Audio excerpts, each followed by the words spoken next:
कलयुग में इन स्थानों पर उपस्थित हैं भगवान हनुमान होंगे साक्षात दर्शन देते हैं।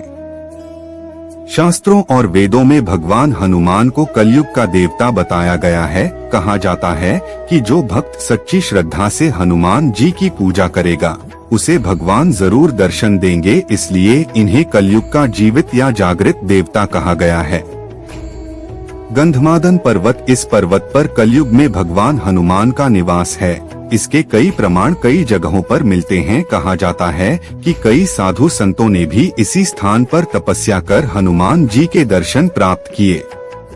महर्षि कश्यप ने भी इसी पर्वत पर तपस्या की थी। यह पर्वत कैलाश पर्वत के उत्तर में स्थित है। भगवान राम से अमर होने का वरदान प्राप्त कर हनुमान जी ने इसी पर्वत को अपना निवास स्थान चुना। किष्किंधा अंजनी पर्वत, इस पर्वत का उल्लेख रामायण में मिलता है। कर्नाटक के कोप्पल और बेल्लारी जिले के पास किष्किंधा क्षेत्र में इसी पर्वत पर माता अंजनी ने तपस्या की थी। भगवान राम और हनुमान जी की मुलाकात भी इसी पर्वत पर हुई थी। कहा जाता है कि कलयुग में भी इस पर्वत पर हनुमान जी निवास करते हैं।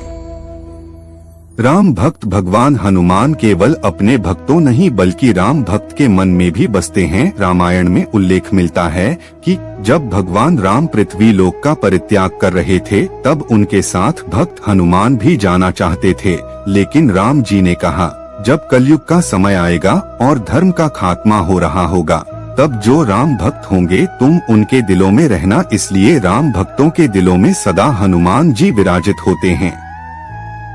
क्या हनुमान जी के कलयुग में होने का कोई साक्ष्य है?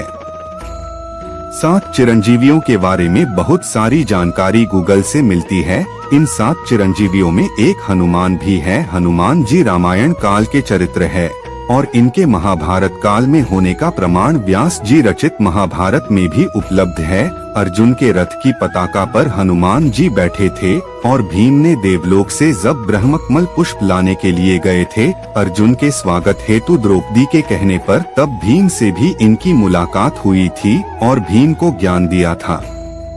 अब बात करते हैं कलयुग काल में हनुमान जी की। श्री रामचरितमानस में श्री तुलसीदास जी की जीवनी दी है, जिसमें हनुमान जी ने तुलसीदास जी को राम भक्त तुलसीदास बनाया है और तुलसीदास जी को स्वयं हनुमान जी ने दर्शन दिए हैं। साथ ही श्री राम और लक्ष्मण जी से भी मिलवाया था। इस संबंध में दोहा भी है।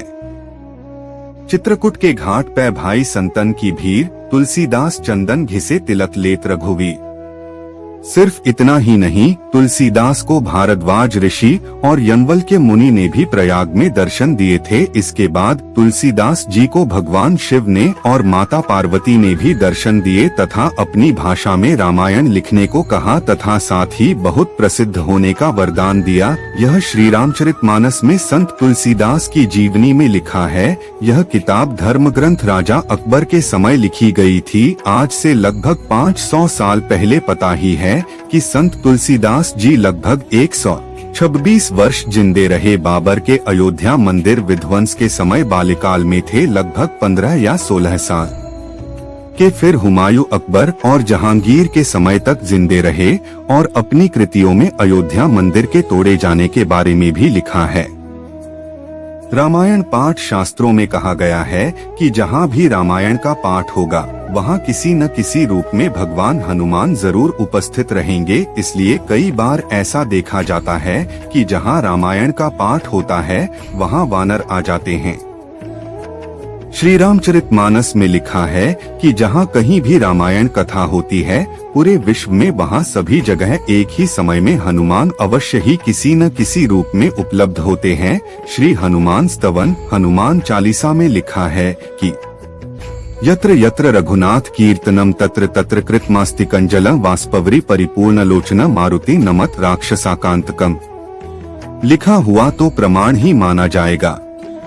बाकी कितने ही भक्त हनुमान जी के हैं और कितने ही उनको देखने का या उनका अंश होने का दावा करते हैं। ऐसे ही एक संत बाबा नीम करौली वाले भी थे। इनका मुख्य धाम उत्तराखंड में कैंची धाम के नाम से कुमायूं में है। ऋषिकेश में भी हरिद्वार रोड पर एक मंदिर है बाबा के नाम से, जिसे हनुमान मंदिर ही कहा जाता है।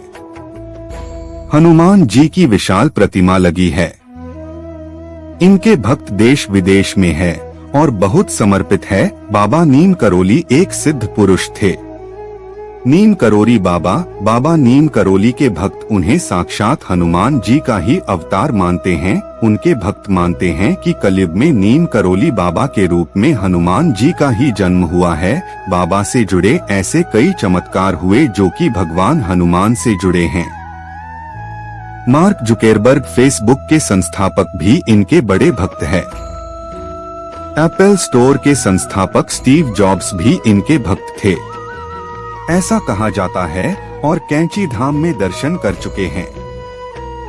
बाबा के शरीर पर बाल बहुत अधिक थे, इसलिए भी लोग इनको हनुमान से जोड़ते हैं। कैंची धाम मंदिर निर्माण हेतु भूमि उत्तर प्रदेश के तत्कालीन मुख्यमंत्री चौधरी चरण सिंह ने बाबा के अनुरोध पर दी थी और जंगलात से स्थानांतरित करवाई थी। चौधरी चरण सिंह को भी बाबा ने कुछ चमत्कार दिखाया था। बाबा की महिमा है, सिद्ध पुरुष माने जाते हैं।